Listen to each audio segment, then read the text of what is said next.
Tyson, 20 years old, a heavyweight champion. How does it feel to be wearing this belt? Well, the moment I waited for all my life since I started the game of boxing.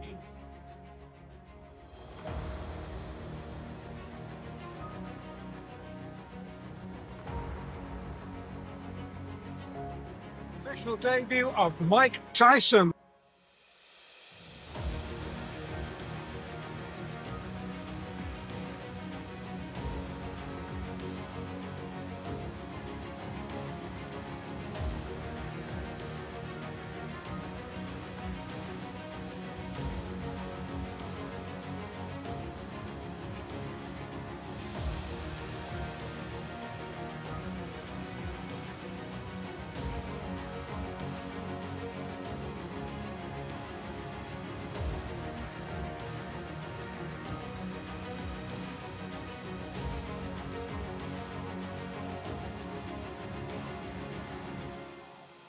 Представете си това.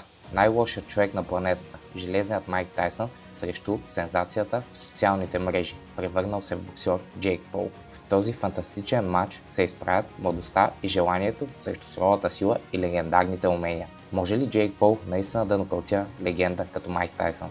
Каква би била стратегията на Тайсън срещу по-млад боец като Джейк? Може ли издръжливостта на Джейк Пол да е решаващ фактор срещу Тайсън? Разглеждайки тренировъчните режими на бойците и техните визитки, резултатът може да бъде доста двупосочен. Но не се притеснявайте. В днешното видео ще ви дадем всичко, което ви е необходимо, за да направите собствена преценка.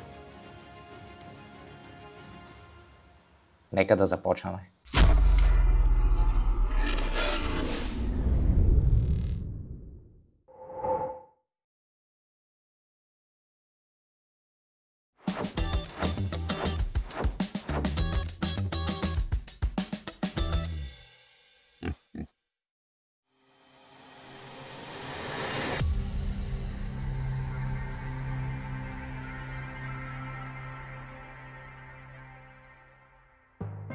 Първо, нека разгледаме самият звяр Майк Тайсън. Роден в Бруклин, Тайсън щурмува света на бокса през 80-те, ставайки най-младият шампион в тежка категория само на 20 години.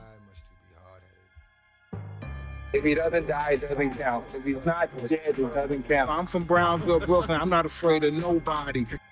Той е безмилостен, експлозивен и с неговата запазена марка uppercut и крошета, мощните удари на Тайсън са способни да разбият всеки противник.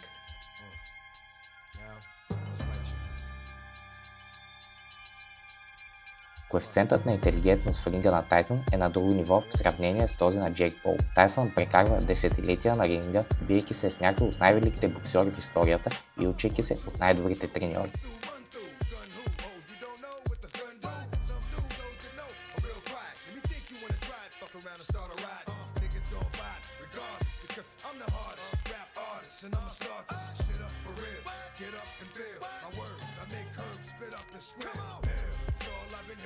Той разбира позиционирането, финтовете, тайминга и контрата по начин, който само опитен ветеран би го направил. Известни боксови анализатори като Теди Атлас подчертаха, че опитът и инстинктите на ринга могат да поведят дори по-млади бойци, на които им липсва толкова добро разбиране за спорта.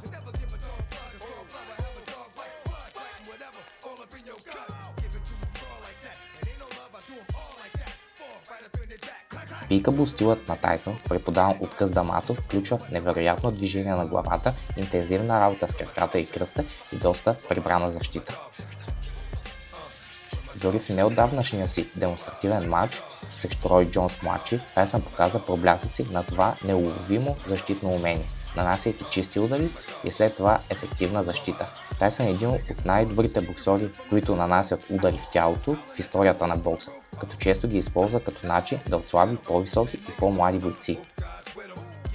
Ударите в тялото са брутален, ефективен начин да разбиете противниците, особено ако не са свикнали на това. Тайсън може да се прицели в тялото на Джейк Пол, за да го изтощи и след това да търси своята запазена марка, нокаутиращите си удари. Експерти като Джо Роган изтъкват, че ударите в тялото на някой толкова силен като Тайсън са изтощителни и биха били трудни за някой с ограничен боен опит да ги издържи. Теди Атлас казва: Тайсън в ръцете на силите си беше неудържима сила. Психическият натиск, който оказваше върху опонентите си, беше почти толкова опасен, колкото и самите му удари. Той не просто печелеше, той правеше така, че никога да не искаш да влезеш в ринга с него отново.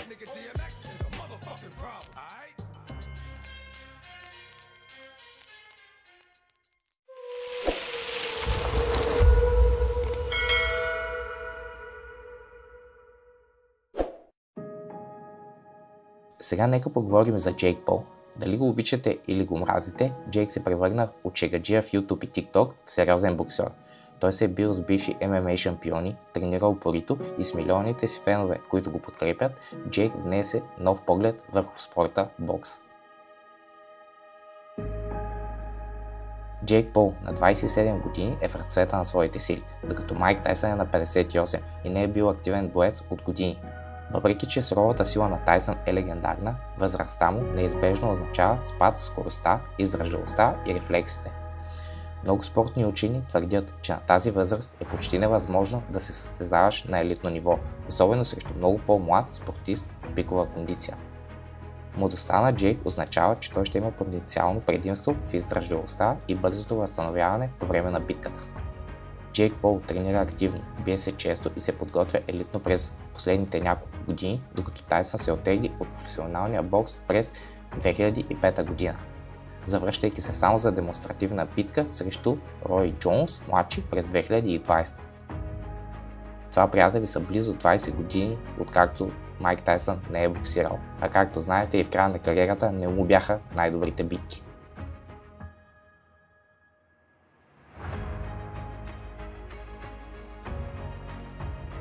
Джейк Пол разполага с съвременни методи и ресурси за обучение и тренировки. Той работи с топ треньори, спортни учени, специалисти по хранене и силови треньори. Боксът е еволюирал от времето на Тайсън и екипът на Джейк може потенциално да използва съвременните методи за подготовка в негова полза.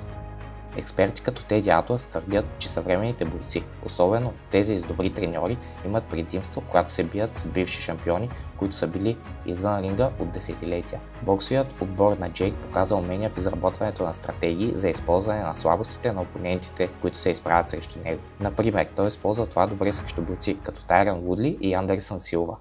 Срещу Тайсън, Пол може да се съсредоточи върху използването на дистанция, като се стреми да изтощи Майк с течение на времето или да се опита да избегне ранните силови удари и натиск на Тайсън и да проточи битката до по-късните рундове, където причинената от възрастта умора може да се отрази на Тайсън. Кондиционната подготовка и младостта на Джейк Пол му дават сериозни предимства в по-късните рундове.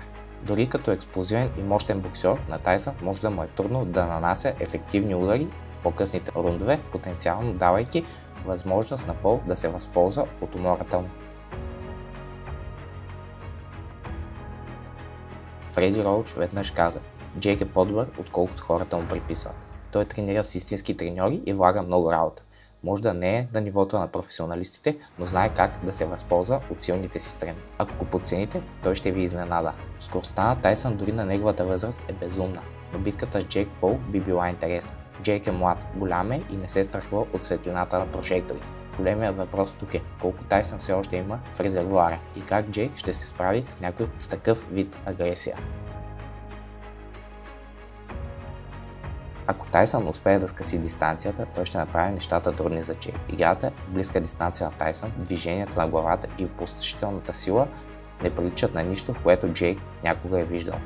Хората забравят, не става дума само за сила, това е начин на мислене, волята за унищожаване, които печелят битката.